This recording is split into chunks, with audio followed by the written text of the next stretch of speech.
Hi everyone, and welcome back to another episode of Agile Ideas. I'm Fatima, CEO at Agile Management Office, Mental Health Ambassador, and your host. This podcast is sponsored by Agile Management Office, providing high impact delivery execution in an agile era for scaling businesses. On today's episode, we're talking to Steve Pereira. Steve is obsessed with making tech human and leveraging it to deliver continuous value. For the past 20 years, his focus has been on using mapping techniques to guide ambitious and struggling teams towards their true north. He's a former startup CTO, agency consultant, systems and release engineer, finance IT manager, tech support phone jockey, and pizza maker, all focused on the flow of value all the time. His latest project can be found at www.valuestream.link. Please join me in welcoming Steve Pereira to the show. Welcome, Steve, to the show. Thank you for having me. It's lovely to be here. You're very welcome. I know we had to do a little bit of finessing to get the time zones right. So where are you joining us from? I'm in Toronto. Lovely, sunny for once, Toronto. Beautiful, beautiful. I've definitely got that on my bucket list. I would love to go there someday. The closest I got was when we went to the US. Well, we went to Hawaii, which wasn't, the US mainland, but we did end up going there and it was amazing. But Toronto is definitely on our list. So I hope to get there one day in the near future if COVID persists, doesn't persist rather, and allows us permissions to go. So maybe I'll see you in person one day. Fingers crossed. Maybe. Yeah, you're welcome here anytime. You can jump out here for the DevOps Toronto meetup or maybe DevOps Days conference. Absolutely. That sounds amazing.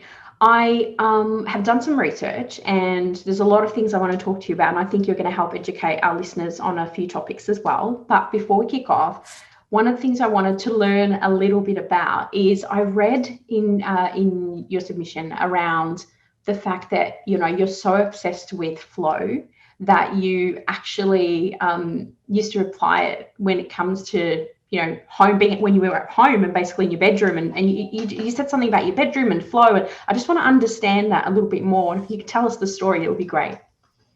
Yeah, so I was kind of a strange kid, I guess. I mean, strange and lazy at the same time. I hated cleaning my room, and I always just wanted everything to kind of stay perfect so that I could focus on other things. And I suppose that that's continued throughout my life to some degree, but particularly when I was a kid, I just tried a bunch of weird experiments to try and save time and make my life easier. So, and when you're a kid, the most challenging things in your life are like cleaning your room, right? And getting to school on time. So that's where I spent, quite a bit of time and attention with these experiments. And so once I tried making my bed and sleeping on top of my bed so that I didn't have to make it in the morning. That was not ideal, not the best way to use a bed, obviously, but got the job done. So it was sort of like over-rotating towards efficiency of like, I don't have to do this thing, but at the same time, not the most pleasant sleeping experience. Then the other thing was going beyond the bed to like the entire room. So if I don't touch anything in my room, if I don't use it, it stays clean all the time and nobody hassles me about cleaning my room. So I moved into my closet for a while. And luckily, I had a closet big enough. It was not really, big enough is, it was not big enough to live in. It was not a room, but it was kind of a fun experiment to see, okay, well, I don't have to clean my room. It stays perfect if I just live out of my closet for a while. If it works, it solves, a large percentage of the problems that I have to deal with on a regular basis as a kid. And I spend more time playing and enjoying my life. So, I was just a strange kid in terms of experimenting with different ways of living and I guess ways of working, which is where all of my focus is these days. It's actually a really interesting story because what I take from that is a couple of key things. Well, one, you made sure your stakeholders were happy, which in this case would have been family. Two, right. Two, you also started getting used to the discomfort that comes with, entrepreneurship and projects and delivery. So, you were learning that at a really early age, whether you knew it or not, that it would take you to where you are today. You know what? I've never heard that perspective before, and I'm inclined to agree with you. I think that, yeah, I had definitely an enterprise mindset from a very young age. Absolutely. I remember as a very, very young child, sort of in the early years of schooling, I remember in the backyard creating garden cafes and selling bugs with leaves and mud, thinking that, you know, it was a store and I was trying to make money and it was just a little bit of a fun. But I think, you know, sometimes you have it when you're really little and you don't realize it, but then you spend a lot of time to empower yourself to, you know, play on that and actually expand into where you are today. So yeah, very interesting story. Thank you for sharing that. Now, I wanted to help our listeners understand a little bit about something that you talk a lot about. We talk a lot about a lot of things. I've been looking at your profile. It's very impressive. But one of the things that you talk a lot about is flow. And I know we just touched on it briefly, but could you help describe what does flow mean for our listeners and why you're so obsessed with it? Yeah, well, I think that one of the wonderful things about flow is that it means different things to different people and at different perspectives. So if you want to zoom out to the organization, or you can zoom flow to whatever level. It's one of those things that's kind of fractal, in that the same sort of principles apply whether you're looking at the micro or the macro, and at any stage. So that's one of the things that really captures my attention, is this idea of what are the things that are true, whether you're zoomed all the way in or zoomed all the way out. And flow is one of those things. And really, if we're talking about at the macro level, you can talk about the flow of value throughout the world, right? And over time. But what's probably most relevant to the audience is like the flow of value throughout an organization, from its raw materials like ideas and problems to solve and customer opportunities and needs and desires, all the way to satisfying those desires. So whether they are for customers or for the enterprise itself, or its employees. And so flow is like value. It kind of applies to different stakeholders and different perspectives in different ways, and at different levels. But I think that for an enterprise, what they're really trying to do is reach this extremely high level of performance and then sustain it over time, which historically has been a humongous challenge, right? This is why we have digital transformation as such a problem throughout the world, is because we haven't had that flow. We haven't had that adaptation and that evolution over time of flowing from, okay, well, this was the business model of the time when these pieces were placed in these positions and the world was a certain way. But once you unlock different capabilities and new conditions arise, you have to flow to different ways of working, different ways of satisfying your customers. And so the other major factor that probably most people are familiar with is personal flow, like the idea that we get into the zone and we kind of narrow our focus to exactly what we're working on, and the rest of the world falls away. And that is the reason why that happens, is because all of the friction goes away, right? Like all of the things that stop us from staying focused and consistently making progress have been sort of removed from the situation. And I think that that is something that resonates with all of us. Like hopefully we've all experienced it. Hopefully we experience it on a regular basis, because it really is a wonderful thing to make progress in that way and to really enjoy our work. And hopefully, it's paired with a sense of clarity and a sense of value, so that you're not just getting in the zone and flying off in the wrong direction.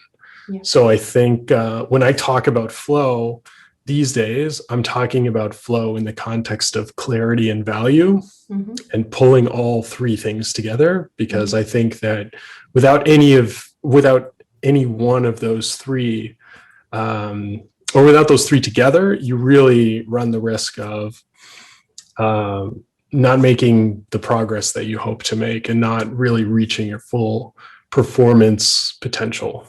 Yeah, absolutely. And there's a lot of research around flow. I've read a lot of books sort of around time management and getting into that sort of flow state. For some people, it might be, 90 minutes, others might be 3 to 4 hours. I find that for me, the flow state for me is mostly applicable on the weekends where I don't get distracted by emails and messages and WhatsApp and phone calls and things like that. Have you found any particular, techniques very helpful that you could recommend to people to get into that flow state? Things like, for example, one of the ones that I've heard about recently is, put your mobile phone in another room as an example. Is there anything that you would recommend to listeners that maybe that can help them be better in flow? Yeah, I think, well, one thing about me is I tend to spend much more time on the macro than the micro. So what I'm going to talk about is kind of the patterns and the principles around it, because rather than a specific, you should do X, I think that in terms of the major factors that affect flow are things like friction and waste and delay. And so the way that those things sort of manifest themselves in individual workflow is looking at things that can interrupt you. And one of the ways to discover that is not necessarily in the moment, because usually we're trying to do something, we get interrupted, but then we're trying to get back to the thing, and we don't actually take the time to say, why was I interrupted? What is this part of a larger pattern? And so I'm a big fan of kind of stepping away on a regular basis and looking at how are we working? How am I making progress on a regular basis? And what is the distribution of my time, right? How often am I getting interrupted over the day, over the course of the day? There's apps that you can use to monitor that, but you could also just use a Post-it note and, like mark a line for every time you get pulled out of what you were doing. Another big thing that I'm a big fan of is blocking out time, right? So not just kind of going with the flow in terms of scheduling, because if you just go with the flow, it's very hard to measure, right? And I think measurement is very key to realizing what's happening and to understand what's happening so that you can make improvements. So things like blocking out time in your calendar, for instance, is almost like a hypothesis. It's almost like saying, I will spend this time doing this thing. And when it comes time to do that, you can then look back and say, well, I plan to spend 2 hours on this. I only got 15 minutes worth of work done. I actually had to, move and do something else, or I got a phone call, or, this, and this happened. So out of that 2 hours, I actually only got 15 minutes of value out of it. That I think is at the micro level, what I often look at the macro level inside of organizations. So the same sort of principles apply. What were you planning to do? And what actually happened? And what can we sort of discover about what's happening in order to design a more bulletproof system, a less fragile system, or a less interrupt driven system? Yeah, absolutely. And I think on that, as at an individual level, it's, an hour and 45 minutes of time wasted in that example. But now thinking about it from an organizational perspective, the bigger the organization, the more the waste. So I want to circle back to, you mentioned before around value. So value streams is another term that, for many people maybe not familiar with. We're doing some work in that space at the moment. Could you help our listeners understand what a value stream is and how that connects to flow? Yeah, well, it's great that you introduced flow first, because I think flow is much more familiar to people. And value streams really kind of build on this concept of flow in that they are the way that value flows through a sequence of activities. So at an organization level, you're probably thinking of value streams in ways that the company delivers its products and services, from that initial need or desire or idea all the way out to customers. And those customers, again, can be internal customers or external customers. And really, the reason that we call them value streams is very deliberate, because obviously stream, you want flow involved in this process. We're not doing anything once anymore. And we don't want to do things in large batches or with a defined start and end point. Everything has to be continuous. So the stream aspect, the flow aspect of value streams is very intentionally part of the term.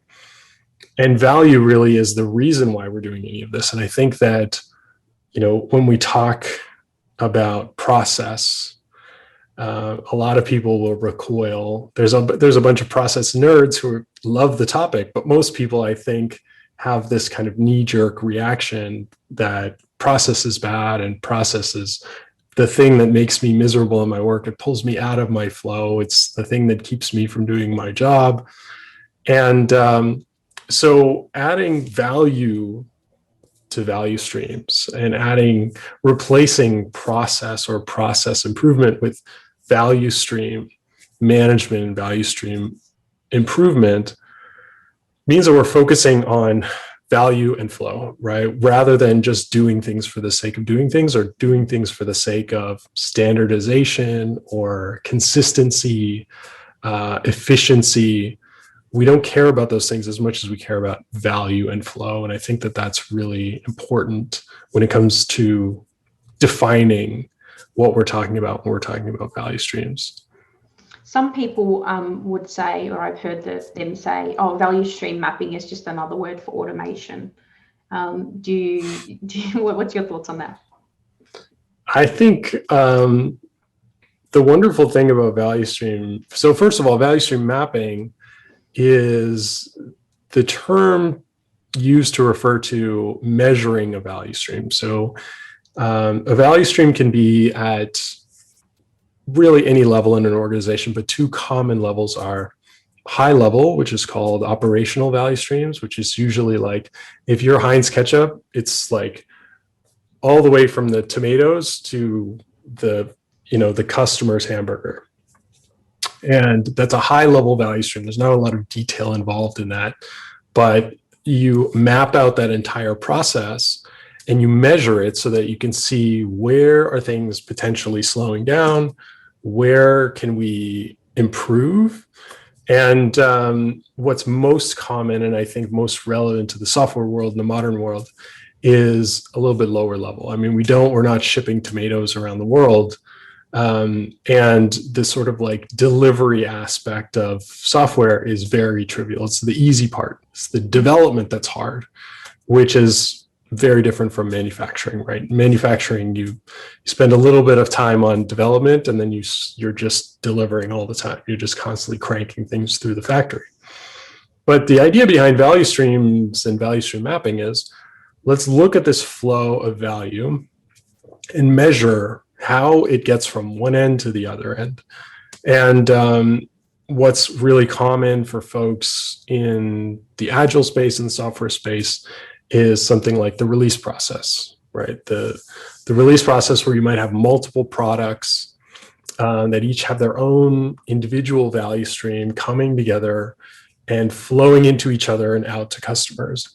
And that can be really challenging in terms of understanding what's happening, but also measuring it so that you can improve it. Because we just like to work. We don't usually like to step away and say, like, how is any of this working and where should we be improving? And that's where automation comes in. Like, the idea of value stream mapping isn't to automate everything. Mm-hmm. It's to automate the biggest opportunity that you have or the biggest risk that you have in your value stream. Because automate everything is terrible advice if you have any kind of priority, which we always do, right? There's always something that's more important than something else. Mm-hmm. So if we say automate everything, you're probably going to start with the thing that's not going to make much difference, or you run the risk of not targeting your biggest opportunity. So the way that I like to approach value stream mapping is, let's look at the entire end-to-end process and measure it so that we can make very good decisions about, let's focus on A, then B, then C. because A is going to be the fastest thing to fix, and it's going to give us the best return on investment, and it's going to have the highest impact for customers. Like, we have ways of prioritizing when we measure. And without measurement, we just have a bunch of people's opinions. And that is where we are right now, right? And that is the difference between a value stream map and a process diagram or a flow diagram or a flow chart. Mm-hmm.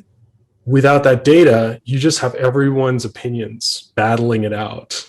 And, people can argue all day and you might have productive arguments, but you're not going to be as effective as using a value stream map. When you use a value stream map and you're seeing the measurement of each activity in the process, you have your biggest opportunity just pops out, right? And it just instantly becomes obvious to everyone that spending 20 hours on this one activity is a more important focus for us than this 2-hour activity over here, right? And that's really important when it comes to the fact that we have cross-functional teams and we have diverse teams and we have big teams. These are not 2-people teams, right? If you've got 8 people on a team, you have 8 different opinions on what we should be doing. Mm-hmm. And so we need ways of taking those 8 separate opinions and bringing them together into alignment so that everybody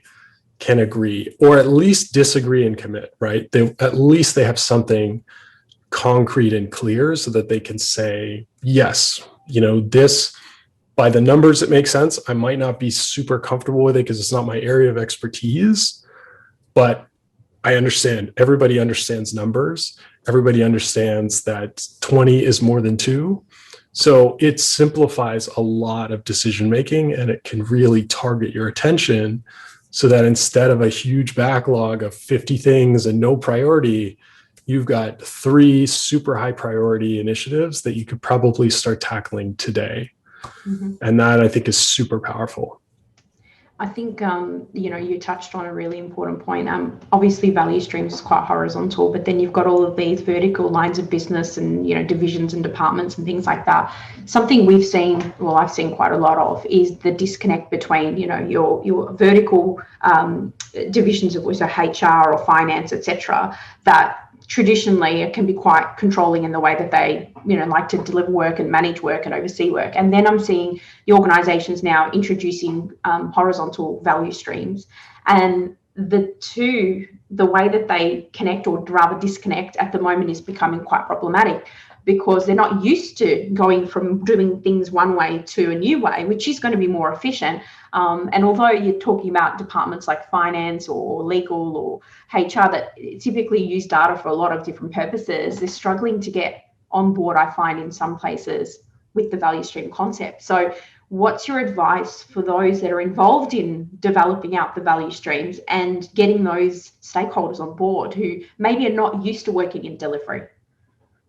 Yeah, well, I think that's a really important point where the rubber meets the road. It's really where, any of these things that we want to do to improve flow and to improve value delivery in the organization become like they're confronted with reality, right? And we can talk all day about moving to more streamlined teams and moving towards flow. But the reality is that you have to convince the organization that this is worth the trouble and worth realigning the way that they think about business, because this is not a trivial change for a siloed, org chart driven organization. And I would say that what's really valuable with starting with value stream mapping is that you can really measure the performance of the organization as it is today. So instead of saying, we have to do this, it's going to be better, just take my word for it, which is what happens with a lot of Agile implementations and a lot of transformation efforts. It's like, this will pay off, just trust me, or, it worked for all these other people. Mm-hmm. I hate that approach. I don't think that is compelling. I don't think that people should have to put their reputations on the line. They shouldn't have to take a risk. They shouldn't have to ask people to blindly trust them. And, I think that puts a lot of strain in an organization, and it doesn't encourage a data-driven culture. It doesn't encourage a culture where we are doing our work based on a qualified hypothesis. A hypothesis isn't, hopefully this works out, or take my word for it. A hypothesis is we believe based on, some form of evidence or something that we're basing our hypothesis on, that this will happen in, some boundary of time, not eventually and not hopefully in 6 months. We're going to measure this in 3 months, and we're going to find out if we were right or not. And then we're going to adjust and have a new hypothesis. I think, for a modern organization, that's how you have to run things. You can't just say, take my word for it. And, these other folks are doing this, and it worked for them. So the first starting point is really drawing out that value stream map with whatever participation that you can get. And hopefully you've got some executive sponsorship for this that will help actually make change once you reveal the opportunities, because nobody wants to come up with a bunch of things that look super promising and then drop it on someone's desk and have them say, well, this is not my focus. I'm off doing what I'm doing, and I don't want to be interrupted with this thing. Pulls them out of their flow, right? Mm-hmm. So you have to be considering all of these things when you try to make these moves. And so by including the right stakeholders, by including the right perspectives, you can create this value stream map that shows, here's the cost of the siloed operations that we have right now. You can see as we try to get things done, it's got to go across here and then up and then over and then down and then back and then all over the place before it gets to the customer. And all of a sudden you will have these really valuable insights that you can bring to these separate departments and say, is it like, do we really need a 10-day SLA on this? Do you have so much of a backlog for work that it needs to take 10 days to get us an approval for this? And maybe that's true. Maybe you have so much work to do that it's going to take 10 days. Well, what if we were able to provide you with something that made your job easier? What if we could make sure that we check these 3 boxes, and that reduces the work that you have to do by 50% or 80%? Mm-hmm. Because a lot of the cases where we have these complex value streams where there's a lot of gates and there's a lot of different silos and things go all over the place, there's a simple answer. There's a simple opportunity to take something that requires a big meeting or consensus or some complex decision making. Like, there really isn't super complex decision making that we need to do on a regular basis, right? Most of our decisions are like, if this, then that. Mm-hmm. And because it's that simple, it can be almost automated. Yeah. And when it can't be automated, we can enable and empower people to make that decision very quickly, because you can provide them with enough information to say yes or no. Mm-hmm. And a lot of times when we look at large organizations, they're happy to get rid of these stupid decisions that don't use their brains. Like, nobody wants to be a gatekeeper, and people would always rather be working on something that's more creative, more valuable, that allows them to feel a sense of flow in their job. And so I think that, we're looking at the same sort of motivations, the same sort of benefits all across organizations, whether it's to individuals or departments or entire divisions and partnerships. By making the work visible and measurable, then all of a sudden, we have a very strong case in an organization that is, cares about evidence, which is not everybody, but in an organization that is really committed to better and improving their performance. A value stream map gives you just an incredible tool to surface these opportunities and make them very clear and very easy to act on, compared with anything else I've ever seen.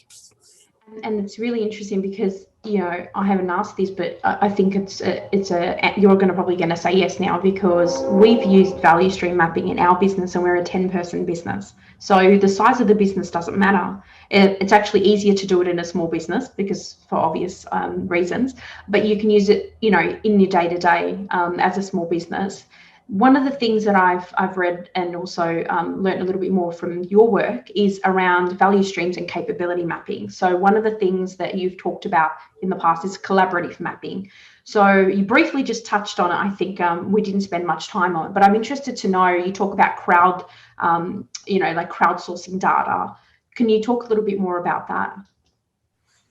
Yeah, to me, inside of an organization, crowdsourcing data is all about aligning perspectives, right? I think that this idea of perspective alignment is so critical because we spend so much time in our own heads. And usually when we get the opportunity to collaborate with people or share or discuss things with people, it's happening verbally, or it's happening increasingly over text, like chat or documentation.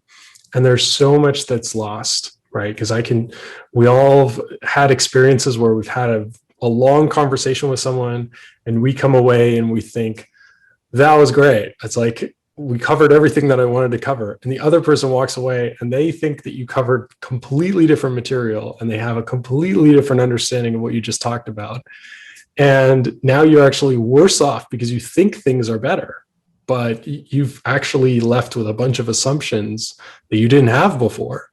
And to me, this idea of mapping, especially collaboratively, which we now have wonderful tools for, and in this age of remote first work is easier than ever.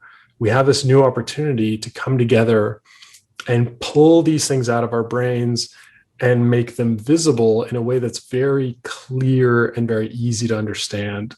Because instead of a discussion or a meeting or a slide deck or even a document, you're connecting ideas, you're connecting concepts, you're connecting notes and pieces of information together into networks and into clusters. And you're able to zoom out and zoom in incredibly effectively, like literally, but even figuratively, you're able to zoom out and zoom in, and you have such a stronger ability to make sense of things together. And that is increasingly important because as we have more diversified teams and we have more in terms of cross functionality, so people with different expertise, but also people with different experiences and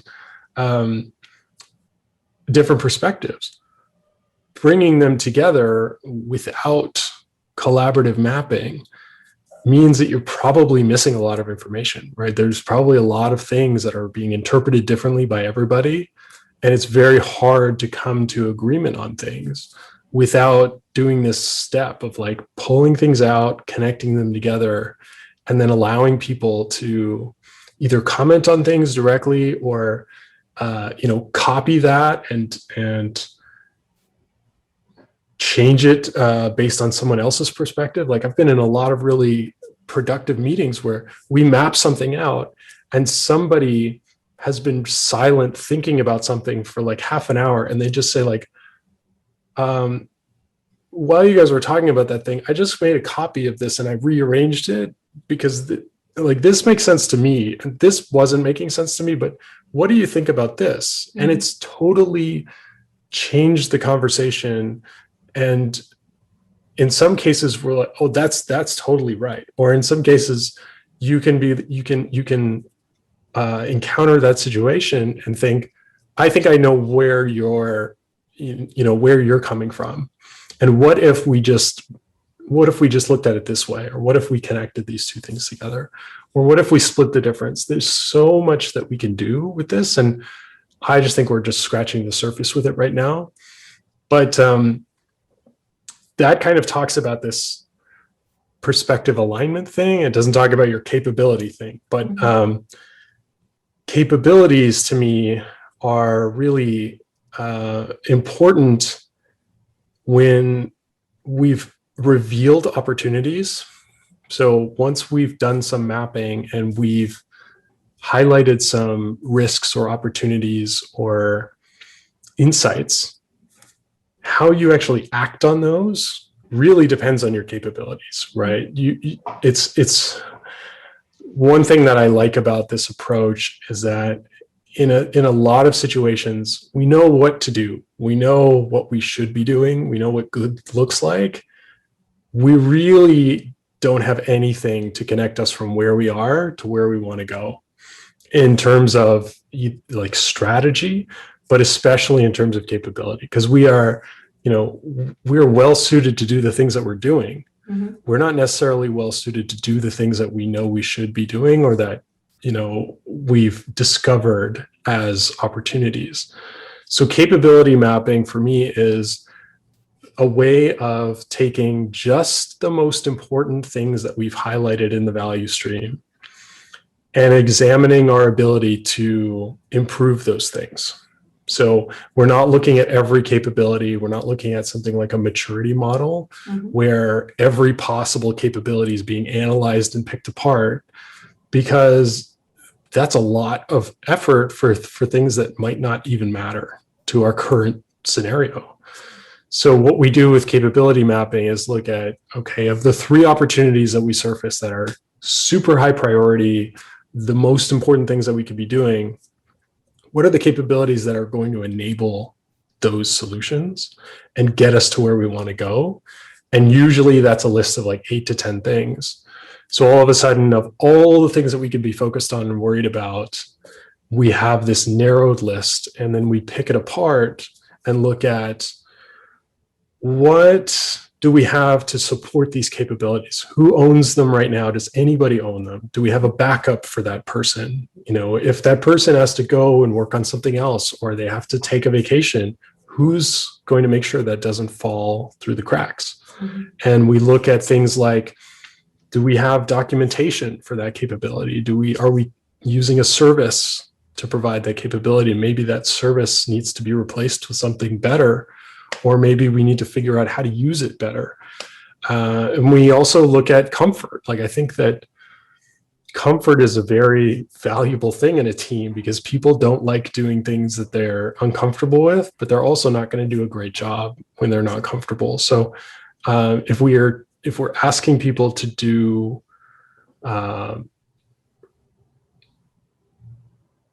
perform at a higher level, to improve the performance of a specific capability, we want to make sure that it's not something that is totally panic inducing, mm-hmm. or that they feel like is going to fall apart at any moment, so they don't want to touch it. Yeah. So looking at all these different dimensions for each capability means that we can score these things. And now, instead of just 3 things that we need to focus on, we know how to focus on them, because we know what is actually going to make them happen, what's actually going to make a difference. I think, you touched on a really good point. You need to get stakeholder buy-in. So the people that are going to be working within these streams, they need to have that mindset shift. Agile, everyone talks Agile, they talk mindset, the two that are one and the same. But actually getting people to not only do the crowdsourcing part, which you mentioned, which is really important, but then it gets buy-in as well. Because one of the things that we seem to find a lot, we do a bit of a review for organizations and identify, hundreds of things that they could address. But you're right, you can't address them all. They have to then map those to their capabilities. And then they're going to decide which ones of those are priorities. And you're right, at any point in time, you might only be able to work on 8 or 10 items, depending on the size of your team and the size of your organization. That's been one of the things that we've personally seen, being a small business as well. So I think that you need to get that stakeholder buy-in. And I think I like what you said earlier around actually getting measuring first, and then putting that in front of them, then to get their buy-in, getting them to be part of the crowdsourcing, and then it's up to the organization to then therefore prioritize what they're going to focus on, so they can then help their teams to uplift their capabilities in general. Where do you think the value stream mapping fits within an organization? Is there a particular department or function, or do you think it could be happening across an organization in every area? That is a question that I love. And I think that we are figuring this out very much at the moment. I'm not sure if the audience is familiar with a book called Team Topologies. That's a wonderful book that's talking about how we organize teams and using specific patterns to really break down how we structure organizations and the interactions between teams and the work that flows through these teams in different ways. I would love to see teams really examining their performance on a regular basis from the inside, which is to say like every 3 to 6 months. But the challenge with that is that you can't see things that are happening to you very effectively, right? We're not very good at stepping out of our bodies and considering where we could improve, right? We have very powerful biases that are affecting us all the time. We're busy doing the work, and it's very hard to say, well, I'm going to step away to sharpen the saw before I go back to sawing things. So although I feel like it is a very powerful capability to leverage inside of teams, and I think there are opportunities to do that if there's no buy-in to have an external party do this work, you will get better results by having an external party do the work. So the way that a lot of organizations will start with this is hiring someone like myself to come in and be that external party. But what I ultimately want to see over time is something that Team Topologies calls an enabling team. And an enabling team floats around the organization and works with teams to unlock higher levels of performance. And that can be through providing coaching, doing assessments, doing things like value stream mapping or outcome mapping or capability mapping. And that means a few things. So it means that that team develops expertise in terms of every experience from every team in the organization. So they're able to find patterns and common challenges, which means that they'll be able to suggest solutions that might level up everybody, right? They'll be able to see, well, of the 10 teams that we dealt with, 8 of them are encountering this one common problem. And if we were to solve it, it would level everybody up. That's a wonderful thing. And it's something that I don't get to do very often because there's very few organizations who want to hire me to go through 8 teams. But what we often do is we'll go through a couple of teams. You usually will find these common challenges and you'll find these common opportunities. And then what we do is we prove the value of investing in something like an enabling team. I train the team, get the team running, and then they scale it to, 50, 200 teams in the organization. It becomes a capability of the company to constantly be sharpening the saw and constantly leveling up. And that, I think, is a superpower that doesn't exist right now. Right now we have Agile coaches. It's really hard to say what they're doing that's measurable, that's data-driven, that is really leveling up the organization and improving the flow of value. But because they're usually locked into frameworks that are working against that.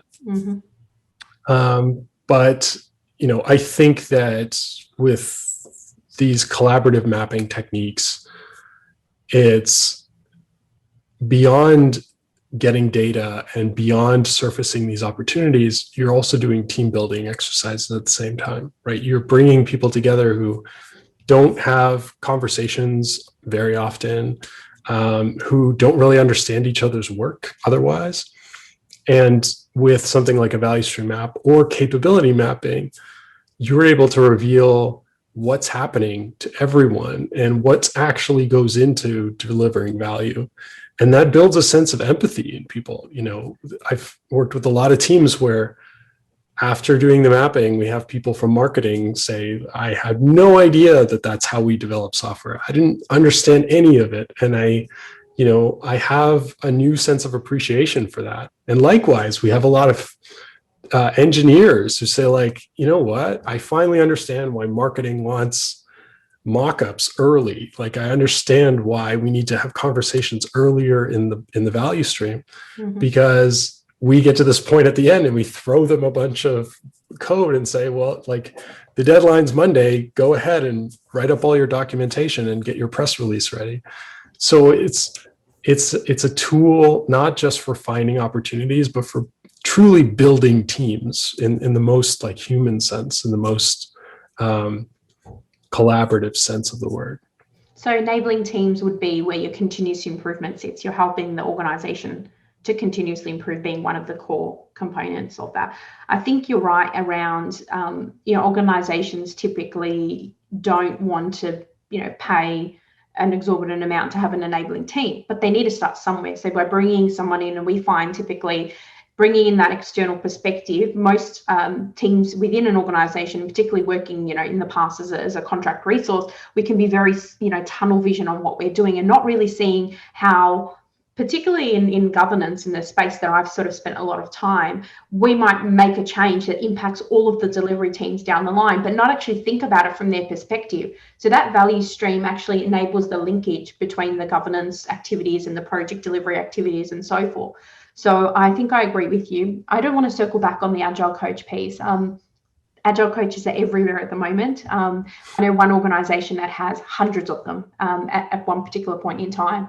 And I think the part that they need to also have to be optimal in their roles is not just understanding the Agile frameworks or tools or methods that relate to Agile delivery, but actually also having that continuous improvement lens, having that delivery lens, having this, some of these the ability to tease out and from stakeholders across the organization and bring that insight together, and then managing that and then uplifting people. So there's so much more to it than just knowing how to use Scrum or Kanban or any of those particular frameworks. And I think that's missing for some Agile coaches, not all of them, of course, but I think it's not always. I find organizations sometimes go, let's just bring in an enterprise Agile coach, and that isn't always the only answer. It's actually a lot more about, like, sort of what you've mentioned. You actually need to understand what you're trying to fix before you bring in someone to help, improve it, if you like. So I do want to bring the conversation around to something that you're also very passionate about. So correct me if I'm wrong, but you run the biggest DevOps community in Toronto. Is that correct? In Canada, actually. But I think we're probably like third in North America, but that might have changed. Wow. That's amazing. Yeah, it's a big group. Yeah. So do you want to just really help listeners that are not familiar, just understand what DevOps is, and then just tell us more about your group and what you guys do, guys and girls? Sure. So, I mean, this is a great transition from Agile, and part of where I see challenges for things like roles like Agile coaches and Agile frameworks is that the reason that DevOps sort of arose as a popular topic and a popular focus was that Agile actually got really good at delivering software, really good at creating code that was valuable to customers. But it quickly, as it was moved from a bottleneck to a capability, and it started to do a really good job, the bottleneck moved, right? The constraint moved to deployment and operations. All of a sudden, you have a lot of great code, you have a lot of valuable features that you can deliver to customers, but how are you actually getting them to customers? And how are you making sure that they run and they stay performant, and you can scale to actually meet the demand of all of the great benefits that you're delivering with your Agile software delivery. So DevOps arose because we needed to literally bring dev and ops together. So we had IT, we had operations teams, making sure that nothing fell apart, but they were, as Agile became more effective, they were just constantly being buried by new code changes, things that developers wanted to do, tools that they wanted to leverage, new capabilities. And until we brought the groups together to literally eliminated the space between dev and ops, there was this huge adversarial relationship because they have totally different incentives. And anytime you have separate incentives, you will have conflict. So the software development teams were focused on creating and shipping as quickly as possible, right? Velocity, getting fast feedback. And the operations teams, so in short, they were focused on change as much as possible, as often as possible. And the operations folks, change is the worst thing that could possibly happen, right? The best case scenario for operations is that nothing ever changes because nobody gets paged, no one has to fix anything, nobody has to change any of the working system to accommodate new requirements and new demands. So of course they were at odds. Of course they were butting heads. They would never talk to each other because they had in a siloed organization, dev is doing its thing, ops is doing its thing. And so it arose as a set of principles and practices and supporting tools and services that facilitated and enabled close collaboration between these groups. And that's really what it's all about. There's a famous acronym called CAMS for DevOps, which is Culture, Automation, Measurement, and Sharing, which kind of sums it up. And later, very soon after that came out, it was changed to COMS, which includes lean. So culture, automation, lean, measurement, and sharing. And the reason that lean was introduced was because of flow and value streams and the idea that we have to look at the big picture. Lean is all about looking at systems and looking at the big picture and understanding the flow of work through the entire value stream. And that is actually a level above DevOps, because when you really think about lean and you really think about the big picture, and this is why I don't really focus on DevOps anymore and I focus more on value streams, because the real boundary for value streams is upstream of dev and it's downstream of ops, right? It is a much bigger picture. It's the real end-to-end process of delivering value. And that means that it involves, in some cases, portfolio planning, in some cases, legal compliance. Mm-hmm. It involves HR, it involves marketing, it involves sales.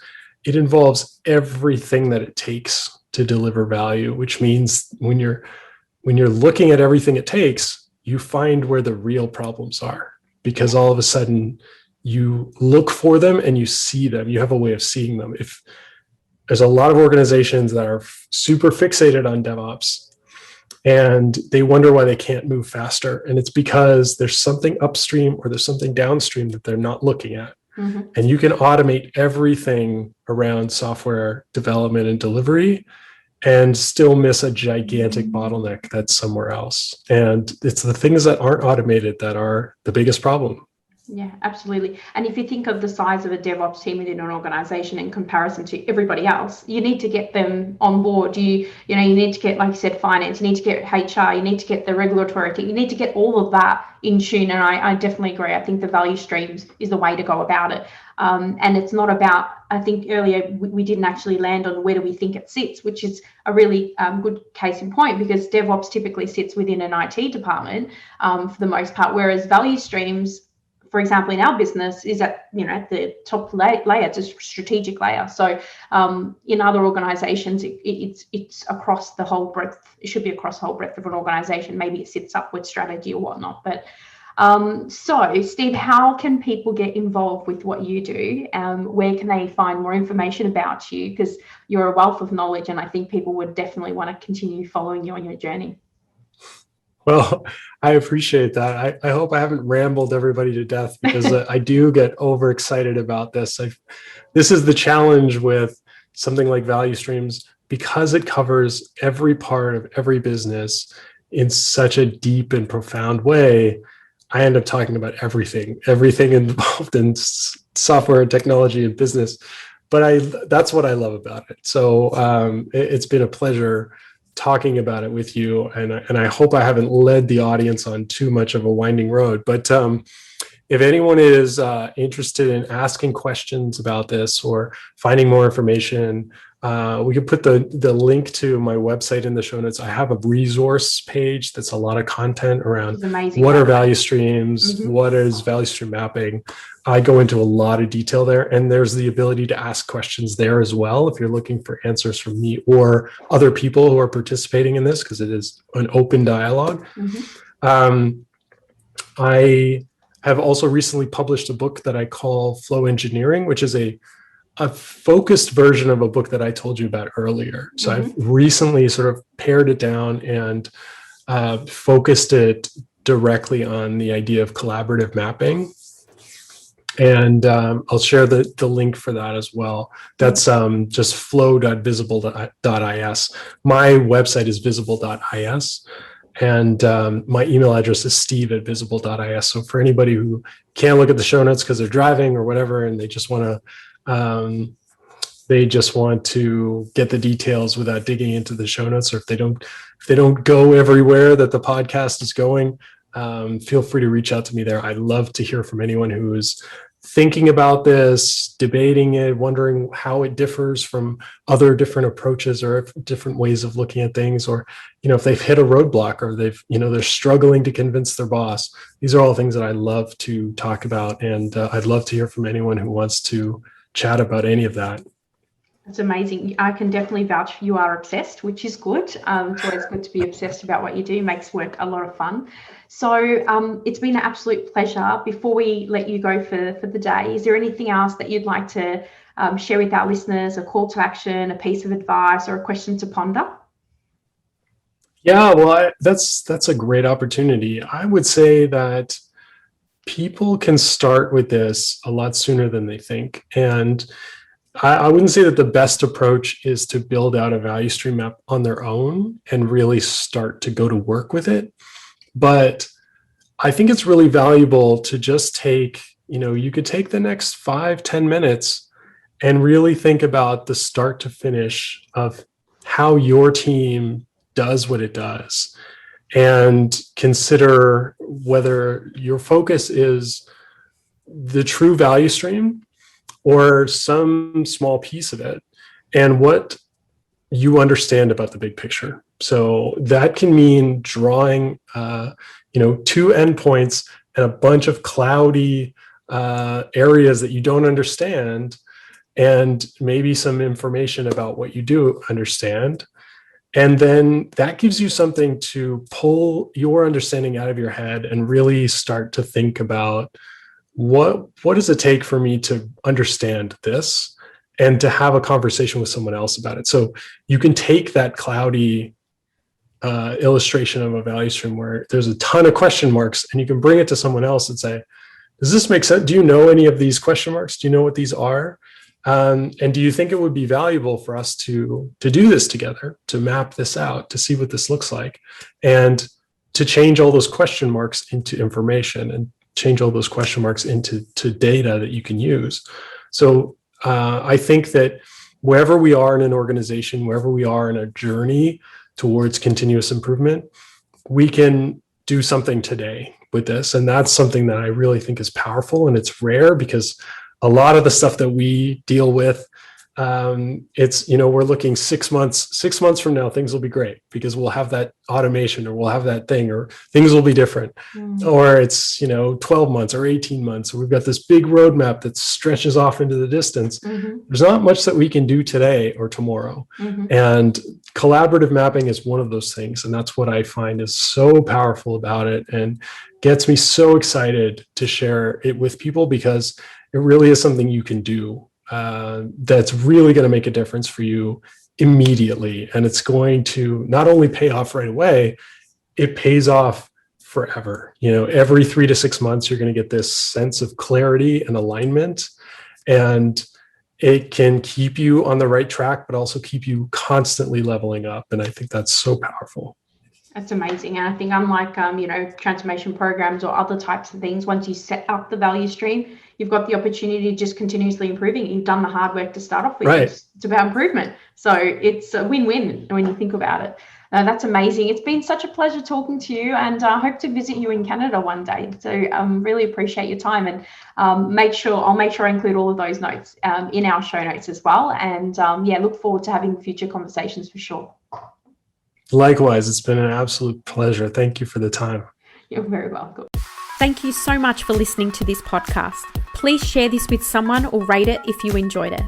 Don't forget to follow us on social media, and to stay up to date with all things Agile ideas, go to our website www.agilemanagementoffice.com. I hope you've been able to learn, feel, or be inspired today. Until next time, what's your Agile idea?